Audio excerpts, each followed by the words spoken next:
ఇప్పుడు సొరంగం ఉంది ఇక్కడ. ఇది రెండో సొరంగం అనుకుంటా నాకు తెలిసి.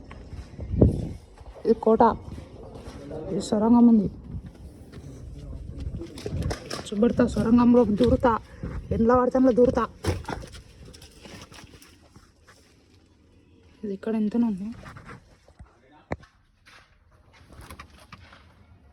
లోపల ఉంది, ఇంకా లోపల పోవాలి కానీ చీకటి అయిపోతుంది నాకు. ఇది కొంచెం అందరు అయితే మళ్ళీ ఇరకపోతానేమో, చిన్నగా ఉంది బొక్క. లోపల ఉంది, కొంచెం లోపల పోతా. బొక్క ఎంత దూరం, అగో సొరంగం లోపటేమో ఉంది ఫ్రెండ్స్. ఇక్కడ బొక్క ఉంది, అక్కడ బొక్క ఉంది, ఇంకో సొరంగం ఉంది, ఏమో ఉంది అవతల సొరంగం ఉంది. ఇది పెద్ద లోపల ఉంది, ఇంకో మళ్ళా రావు.